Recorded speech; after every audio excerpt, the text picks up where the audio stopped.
The summer of 1983 was a year that would forever be burned into my memory.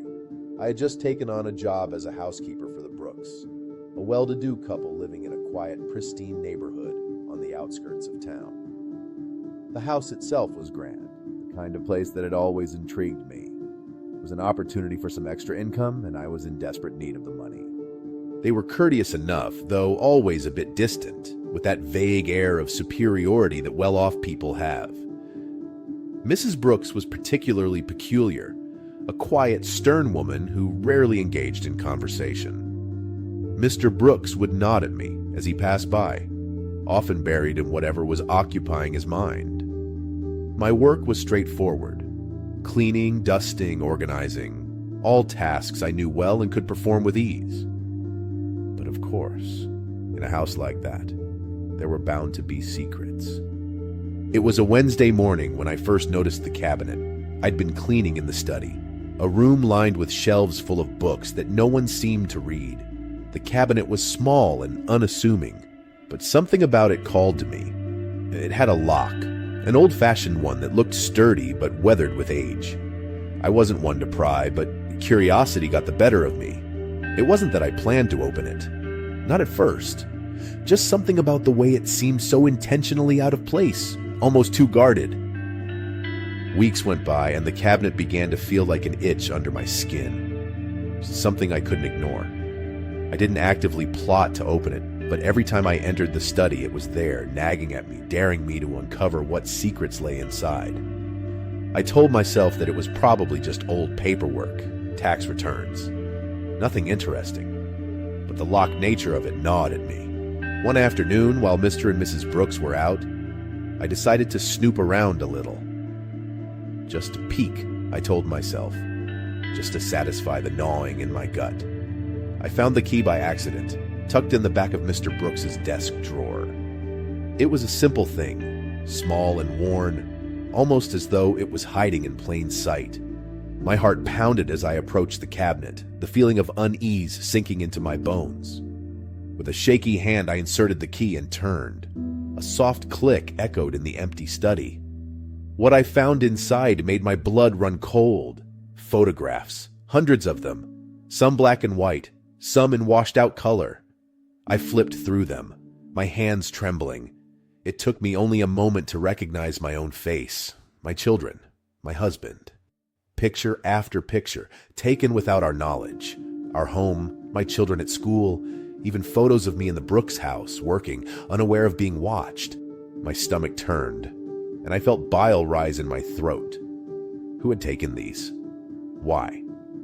There was something sinister in the angles, the way they focused. Invasive, like someone had been observing us with a twisted obsession. The worst ones were at the back, buried as if even Mr. Brooks felt some sick shame.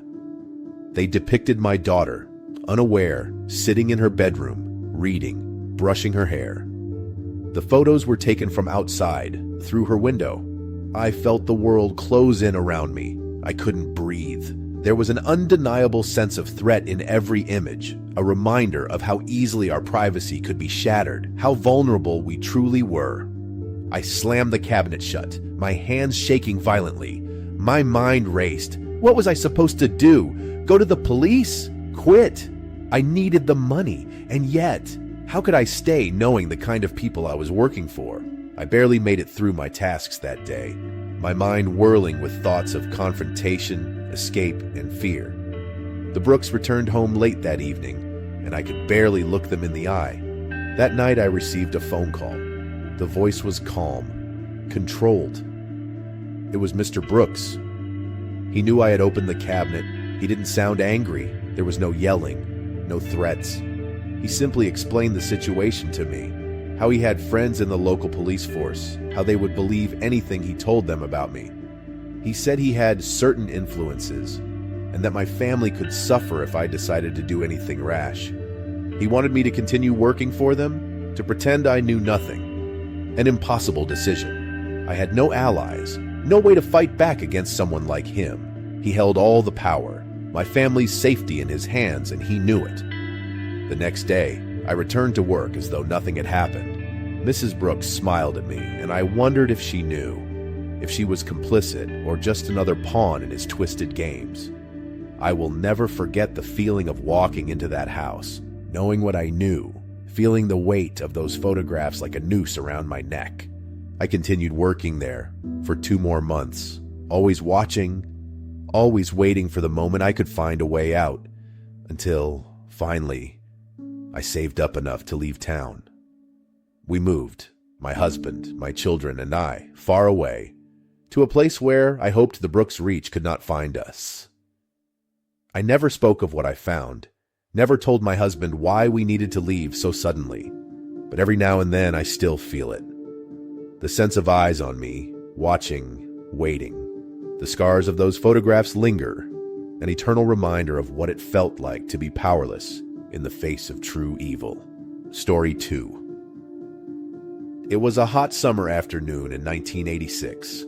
And Maria was humming softly to herself as she wiped down the windows of the stately mansion. The wealthy couple she worked for, the Fitzgeralds, were away for the day, attending a fundraiser in the city. Maria had always found the sprawling estate peaceful when she was alone. The silence let her focus on her work, and in the Fitzgeralds' absence, it almost felt like the house was hers for a few precious hours. The opulence of the mansion didn't intimidate her anymore.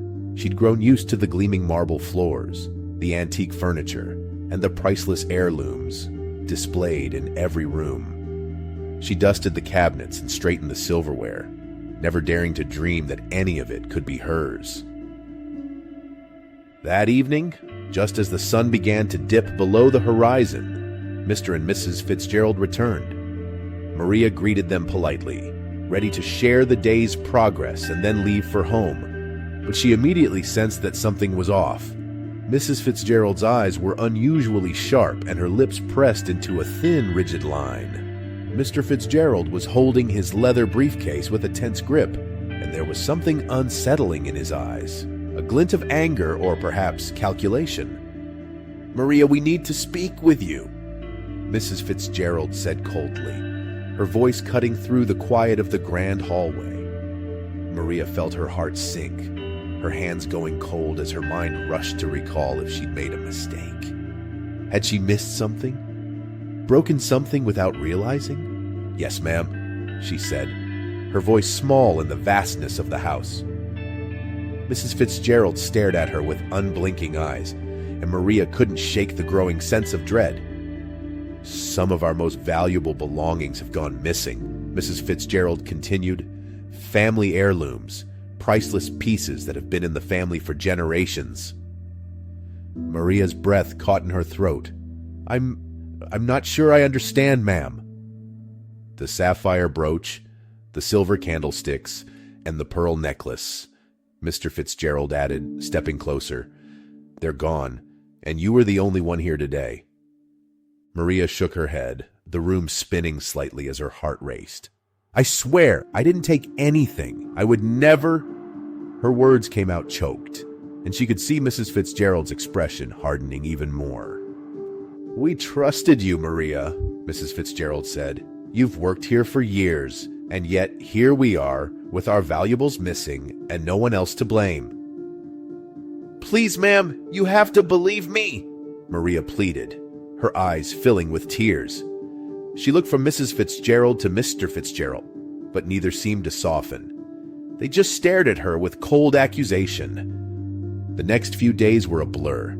The police were called, and Maria found herself under investigation. They searched her small apartment, turning over her belongings, looking for the missing heirlooms. They didn't find anything, but that didn't stop the whispers among the other staff members, the neighbors, or even the police officers who questioned her. She could see the suspicion in their eyes. A poor housekeeper, alone in the mansion, surrounded by valuable treasures. The story wrote itself. The Fitzgeralds were relentless. They filed an insurance claim, citing the missing heirlooms, and fired Maria without a second thought. Her life unraveled quickly. She lost her job, her reputation, and the sense of security she'd built over the years. No one wanted to hire a housekeeper with a cloud of theft hanging over her head. She tried to defend herself, but no one would listen. The Fitzgeralds were powerful, wealthy, and respected, and Maria was no one. It wasn't until months later, when Maria ran into one of the former groundskeepers at the market, that she learned the truth. The man, half drunk and bitter, let slip that Mr. Fitzgerald had boasted about the clever insurance claim he'd pulled off, how the heirlooms were safely tucked away in a storage unit out of town, how they'd get a hefty payout from the insurance company while keeping the family treasures intact. Maria felt a rush of emotions, anger, betrayal, and a deep, aching sadness. They had framed her, used her as a scapegoat for their scheme, and ruined her life in the process. And there was nothing she could do about it. The Fitzgeralds had money, influence, and connections. She had no proof, just the drunken words of a disgruntled former employee. She realized, standing there in the market, that she was powerless against them. But Maria wasn't ready to give up completely. She began writing letters to journalists, to lawyers, to anyone who might listen. She knew the chances were slim, but she couldn't just let the Fitzgeralds get away with it. She had to try, even if it meant fighting a battle she couldn't win. Because it wasn't just about the heirlooms. It was about her name, her dignity, and the truth. And maybe, just maybe, someday, someone would listen. Story 3. The summer of 1985 had a sticky heat that wrapped around the neighborhood like a heavy blanket. And for Maria, it was the perfect time to find a job. She had just taken a position as a housekeeper for the Davenports, an older, well-off couple whose sprawling property stood on the edge of town, surrounded by thick woods and far away from prying eyes. At first, Maria thought she had lucked out.